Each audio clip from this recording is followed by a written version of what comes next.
Hello guys, आज चाहिँ हामी नेसनल इनोभेटिभ सेन्टर गएका थियौँ हाम्रो क्लास 6 देखि 9 सम्मको नानी बाबुहरूलाई लिएर। अनि त्यहाँ गएपछि चाहिँ हामीले फर्स्टमा चाहिँ क्लास 6 को सानो ग्रुप फोटो लियौँ, अरूको पनि लियौँ हामीले। मैले यहाँ क्याप्चर चाहिँ गर्न पाइनँ होइन।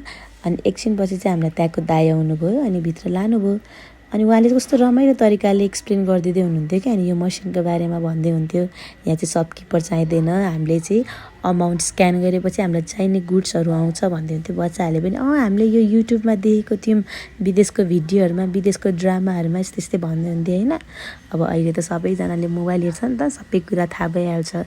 अनि फेरि नेक्स्ट हामीलाई दाइले अर्को मसिन देखाउन लानुभयो। यो चाहिँ नानी बाबुहरू भर्खर जन्मेको नानी बाबुहरूलाई चाहिँ वार्म एउटा टेम्परेचर गराएर राखिन्छ भन्ने कुराहरू भन्दै हुन्थ्यो होइन।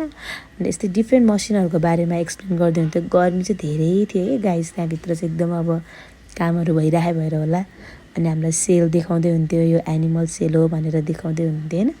अब एनिमल सेल, प्लान्ट सेल त नानी बाबुहरूले पढिरहनु भएको हुन्छ नि त, त्यही भएर उहाँहरूलाई एक्साइटेड भइरहेको थियो। अब कोही कोही चाहिँ टिप्नलाई इगर हुनुहुन्छ नि त, अनि उहाँ चाहिँ नोट पनि गर्दै हुन्थ्यो। कोही कोहीलाई चाहिँ रमाइलो, अब यति के हुन्छ नि, हेर्न पनि रमाइलो भइरहेको थियो। अनि त्यसपछि चाहिँ डिएनए हो है भन्दै थियो, तर अगाडि नै सबैजनाले गेस गर्नुभएको थियो कि यस्तो घुमेको यस्तो यस्तो त डिएनए हुन्छ होइन भन्दै गेस गर्नुभएको थियो नि त। अब अनि त्यसपछि उहाँले भनिदिँदै हुनुहुन्थ्यो त्यसको बारेमा पनि। अनि फेरि हामीलाई अर्को ठाउँतिर लानुभयो है। अनि त्यसमा चाहिँ भन्नुभयो कि धेरै भिड नगर्नुहोस् न, तपाईँहरूको जिउबाट एकदमै मलाई बाफ आइरहेको छ भन्दै हुनुहुन्थ्यो होइन। अब धेरैजना त्यही माथिबाट अब गर्मी है, अब यस्तो झन् मसिन भएको ठाउँमा इलेक्ट्रिसिटी चलिरहेको छ, के चलिरहेको छ, गर्मी हुन्छ नि त।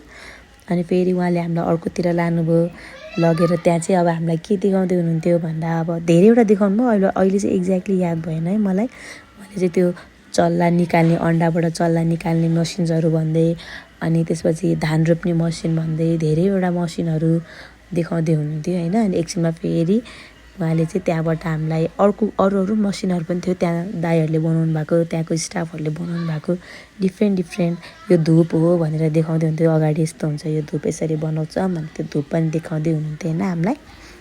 अनि त्यसपछि अब धेरै मसिनहरू चल्ने, इलेक्ट्रिसिटीले भएको भएर चाहिँ बच्चाहरूलाई चाहिँ एकदमै अब सबै ठाउँ लान मिल्दैन, अलिकति डेन्जरै हुन्छ, नानी बाबुहरूलाई लगेर लग्यो भने चाहिँ त्यस्तो ठाउँमा भनेर हामीलाई चाहिँ अलिक बाहिर भएको कुराहरू मात्रै देखाउँदै हुनुहुन्थ्यो।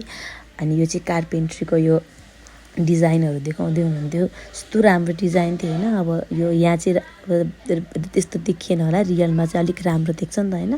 अनि त्यसपछि यो चाहिँ उहाँले हामीलाई पुवा बनाउने भाँडा हो भन्दै देखाउँदै हुनुहुन्थ्यो। अनि यो चाहिँ लास हुन्छ, लास, यसमा चाहिँ यो लास राख्ने हो, अनि धुवा आउँछ भन्दै बच्चाहरू चाहिँ यस्तो हुन्छ र